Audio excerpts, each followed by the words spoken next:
Bismillahirrahmanirrahim. Assalamualaikum warahmatullahi wabarakatuh. Anak-anak, sebelum kita memulai pelajaran pada pagi hari ini, mari kita awali dengan membaca doa sebelum belajar dan surat pendek An-Nasr bersama-sama ya. A'udzubillahi minasyaitonirrajim. Bismillahirrahmanirrahim. Raditu billahi rabba wa bil islami dina wa bi Muhammadin nabiyya wa rasula. Idza jaa nasrullahi wal fath wa ra'aitan nasa yadkhuluna fi dinillahi afwaja. Shadaqallahul azim. Selamat pagi anak-anak. Bagaimana kabarnya hari ini? Alhamdulillah, semua dalam keadaan baik ya. Ibu mau absen dulu. Hari ini siapa yang tidak masuk? Masuk semua? Ya, baik.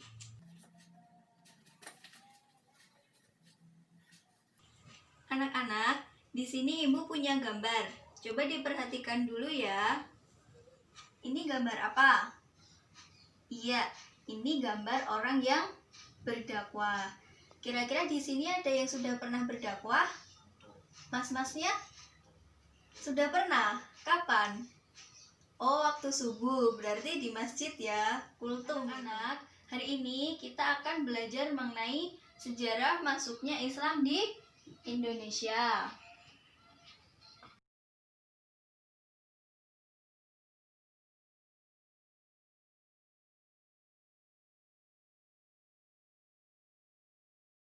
Nah, apa manfaat kita mempelajari materi sejarah masuknya Islam di Indonesia hari ini? Yaitu, kita dapat mengetahui bagaimana jalur masuknya Islam di Indonesia. Lalu, kita dapat mengetahui strategi apa saja yang digunakan dalam menyebarkan agama Islam di Indonesia. Kemudian, kita juga dapat mengetahui apa alasan agama Islam mudah diterima di Indonesia. Kemudian, apa tujuan kita mempelajari materi sejarah masuknya Islam di Indonesia pada pagi hari ini? Yang pertama, dapat menimbulkan kesadaran dalam diri kita bahwa berdakwah adalah kewajiban bagi setiap muslim, baik laki-laki maupun perempuan. Lalu yang kedua, dapat menunjukkan sikap menghargai para ulama zaman dahulu, sehingga dapat menimbulkan kesadaran dalam diri kita untuk ikut berdakwah sesuai dengan kemampuan yang kita miliki. Lalu yang ketiga, dapat menjelaskan bagaimana jalur masuknya Islam di Indonesia. Kemudian dapat menyebutkan strategi yang digunakan dalam menyebarkan agama Islam di Indonesia. Juga dapat menjelaskan alasan mengapa agama Islam mudah diterima di Indonesia. Lalu yang keempat, kita dapat membuat peta konsep mengenai materi sejarah masuknya Islam di Indonesia dan juga dapat menjabarkannya sesuai dengan peta konsep yang telah dibuat. Mengenai pelajaran hari ini, sejarah masuknya Islam di Indonesia, kita akan mempelajari 3 materi, yaitu yang pertama, jalur masuknya Islam di Indonesia. Lalu yang kedua, strategi penyebaran Islam di Indonesia. Dan yang ketiga, alasan agama Islam mudah diterima di Indonesia. Langsung saja, Ibu akan menjelaskan mengenai jalur masuknya Islam di Indonesia. Ada berapa teori yang menjelaskan mengenai jalur masuknya Islam di Indonesia? Iya, ada 4 teori. Yang pertama, teori Gujarat. Lalu yang kedua, teori Arab atau Mekah. Kemudian yang ketiga ada teori Persia. Dan yang terakhir keempat yaitu teori Cina. Teori Gujarat. Menurut teori ini, agama Islam masuk ke Indonesia pada abad ke-13 Masehi. Siapa yang membawa agama Islam masuk ke Indonesia menurut teori ini? Yaitu para pedagang dari Kambai Gujarat India. Kemudian, siapa yang mempopulerkan teori Gujarat ini? Yaitu seorang orientalis dari Belanda yang bernama Snog Gurgronje, yang kemudian didukung oleh Jan Picknapple. Kemudian apa bukti dari teori Gujarat ini? Yaitu pada batu nisan makam raja dari Kerajaan Samudra Pasai di Aceh, yaitu Raja Malik Al-Saleh, yang bertuliskan angka tahun 686 Hijriah atau 1297 Masehi, yang mana batu nisan tersebut menggunakan nisan yang berasal dari Kambay Gujarat, India. Selain itu, pada batu nisan yang terdapat pada makam Maulana Malik Ibrahim di Gresik, Jawa Timur, juga menggunakan batu nisan yang berasal dari Kambay Gujarat, India. Teori Arab. Menurut teori ini, agama Islam masuk ke Indonesia pada abad ke-7 Masehi.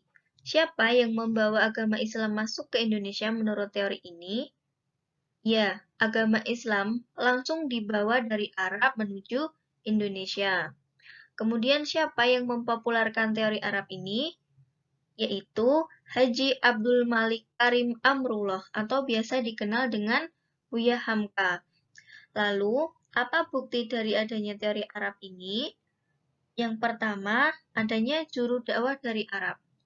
Karena pada saat itu, Arab merupakan pusat penyebaran agama Islam di dunia, maka para saudagar-saudagar dari Arab memiliki semangat yang tinggi untuk menyebarkan agama Islam di seluruh dunia, termasuk Indonesia.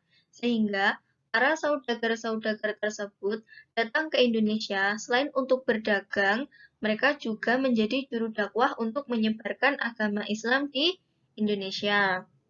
Kemudian bukti yang kedua, adanya tradisi bersila yang biasa dilakukan bangsa Indonesia ternyata bukan merupakan tradisi asli dari bangsa Indonesia, melainkan tradisi dari bangsa Arab. Kemudian yang ketiga, bukti yang sangat memperkuat teori Arab ini yaitu pada makam Fatimah binti Maimun di Leran, Jawa Timur, yang mana beliau ini merupakan seorang wanita Islam yang wafat pada hari Jumat tanggal 7 Rajab 475 Hijriah atau 2 Desember 1082 Masehi. Teori Persia. Menurut teori ini, agama Islam masuk ke Indonesia pada abad ke-13 Masehi. Siapa yang membawa agama Islam masuk ke Indonesia menurut teori ini? Yaitu dibawa langsung oleh orang-orang dari Persia. Pada saat itu, di Sumatera Utara, tepatnya di Borus, ditemukan sebuah pemukiman yang ditinggali oleh orang-orang Persia. Kemudian siapa yang mempopulerkan teori Persia ini? Yaitu Husain Jaya Diningrat. Ada yang tahu bukti-bukti dari teori Persia ini? Yang pertama, adanya peringatan 10 Muharram atau Asyura atas wafatnya Hasan Hussein, yaitu cucu dari Nabi Muhammad SAW, di mana peringatan tersebut sangat diagung-agungkan oleh kaum Syiah di Persia. Nah, di Indonesia, tepatnya di Sumatera Barat, peringatan tersebut disebut dengan Tabut, sedangkan di Jawa ditandai dengan pembuatan bubur syuro. Lalu bukti yang kedua, adanya kesamaan konsep ajaran Sufisme yang dianut oleh Syekh Siti Jenar, yang mana ajaran tersebut sama dengan Al-Hallaj, yaitu seorang sufi terkemuka dari Persia. Kemudian bukti yang ketiga, penggunaan istilah bahasa Persia dalam sistem mengeja huruf Arab untuk tanda-tanda bunyi harokat. Teori Cina. Menurut teori ini, agama Islam masuk ke Indonesia pada abad ke-7 Masehi. Siapa yang membawa agama Islam masuk ke Indonesia menurut teori ini? Yaitu para perantau dari Cina.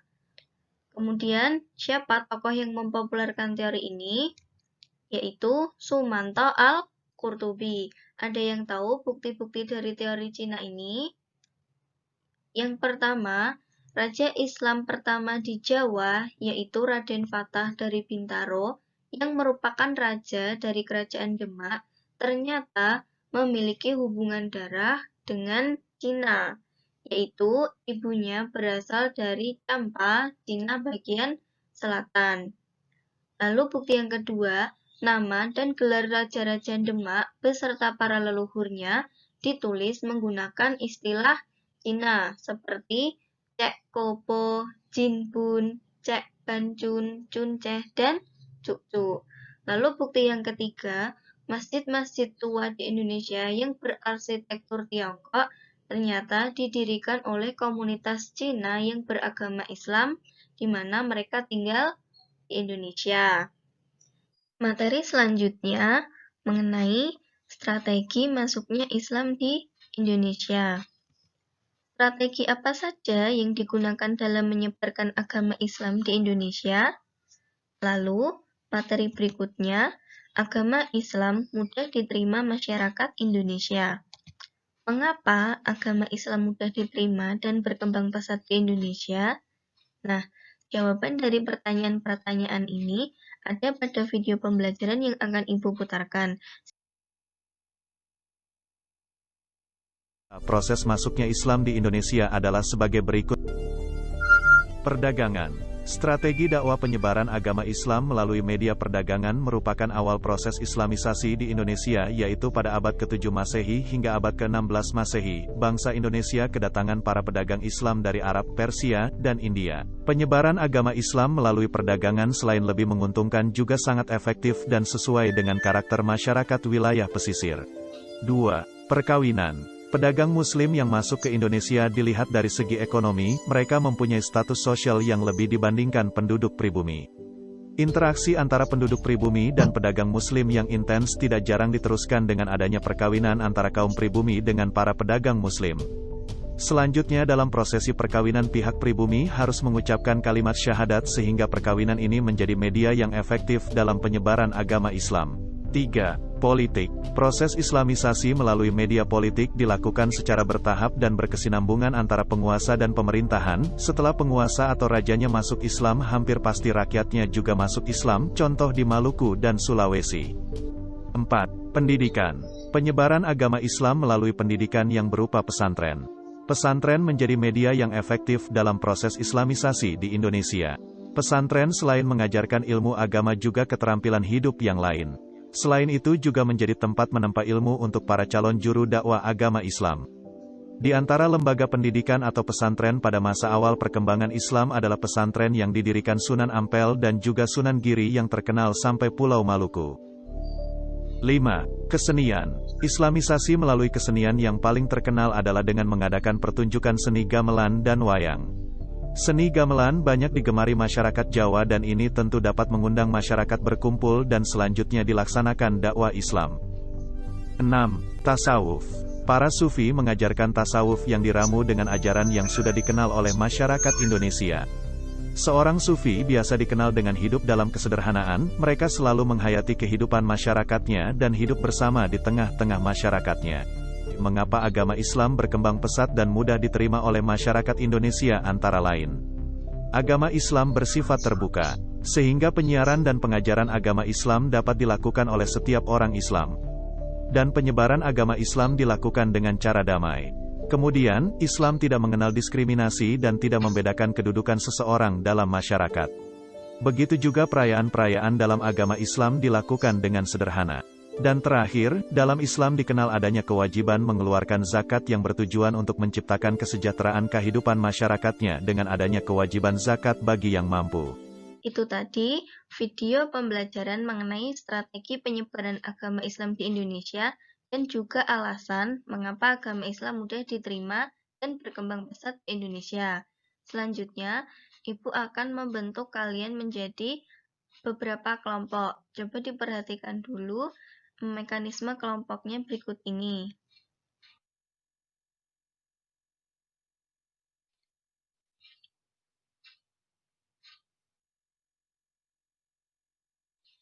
Nah, seperti itu ya mekanisme kelompoknya. Kita bentuk kelas ini menjadi 6 kelompok, yang mana setiap kelompok beranggotakan 6 orang sesuai dengan strategi penyebaran agama Islam di Indonesia. Begini saja, 3 meja dari depan ke belakang dari sisi kiri ibu ini menjadi kelompok inti 1, sebelahnya lagi kelompok inti 2. Kemudian meja depan ibu ini kelompok inti 3, lalu sisi sebelah kanan ibu ini kelompok inti 4, dan yang belakang kelompok inti 5 sama 6 ya. Terus tugas masing-masing kelompok inti ini membagi setiap anggota mendapatkan satu strategi penyebaran agama Islam di Indonesia. Jika sudah, siapa yang mendapatkan strategi perdagangan akan berkumpul dengan anggota kelompok inti yang lain. Nah, mereka ini akan disebut dengan kelompok ahli 1. Kemudian yang mendapatkan materi perkawinan atau pernikahan menjadi kelompok ahli 2. Lalu, yang mendapatkan mengenai politik menjadi kelompok ahli 3. Yang mendapatkan pendidikan menjadi kelompok ahli 4. Kemudian yang mendapatkan politik menjadi kelompok ahli 5.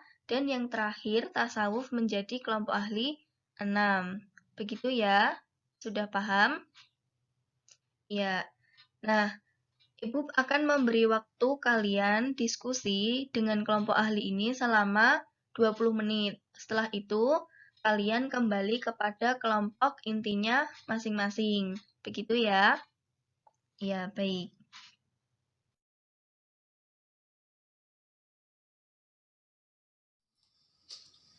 Sudah selesai ya berdiskusi dengan kelompok intinya masing-masing.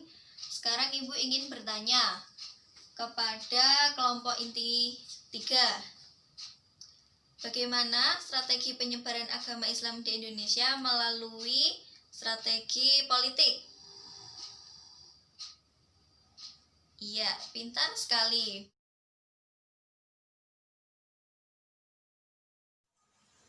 Iya, semua jawaban anak-anak sudah benar ya. Jadi kalian sudah paham mengenai strategi penyebaran agama Islam di Indonesia. Kita review sedikit pembelajaran kita pada pagi hari ini. Yang pertama yaitu mengenai jalur masuknya Islam di Indonesia. Ada berapa teori? 4. Benar sekali. Yang pertama ada teori Gujarat, kemudian yang kedua ada teori Arab atau Mekah, yang ketiga ada teori Persia, dan yang keempat ada teori Cina.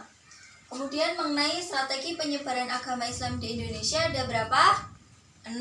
Ya, yang pertama ada perdagangan, yang kedua ada perkawinan atau pernikahan, yang ketiga ada politik, kemudian yang keempat ada pendidikan, yang kelima kesenian, dan yang terakhir keenam ada tasawuf. Benar. Lalu mengenai alasan mengapa agama Islam mudah diterima di Indonesia, yaitu yang pertama bersifat terbuka. Jadi agama Islam ini dapat diajarkan oleh siapapun yang beragama Islam. Kemudian yang kedua bersifat damai. Jadi penyebaran agama Islam ini disampaikan dengan cara damai, tidak menggunakan paksaan apalagi peperangan. Kemudian yang ketiga, agama Islam tidak mengenal diskriminasi atau membedakan kedudukan seseorang dalam masyarakat. Kemudian yang keempat, perayaan-perayaan dalam Islam bersifat sederhana. Benar. Kemudian yang kelima, adanya zakat. Nah, kewajiban membayar zakat bagi yang mampu ini bertujuan untuk mensejahterakan seluruh warga Indonesia yang kurang mampu. Begitu ya, sudah jelas? Apakah ada yang ingin ditanyakan? Tidak, baik. Ibu beri tugas kalian, silahkan kalian buat peta konsep semenarik mungkin. Kemudian kalian juga menjabarkan peta konsep yang telah kalian buat di lembar folio. Minggu depan dikumpulkan ya. Ya, silahkan kalian pelajari juga materi selanjutnya, yaitu mengenai fase perkembangan agama Islam di Indonesia dan juga di wilayah-wilayah Nusantara. Sudah jelas untuk tugasnya? Iya. Baik, kita akhiri pembelajaran pada pagi hari ini dengan mengucap hamdalah bersama-sama. Alhamdulillahirabbil alamin. Kurang lebihnya mohon maaf. Wassalamualaikum warahmatullahi wabarakatuh.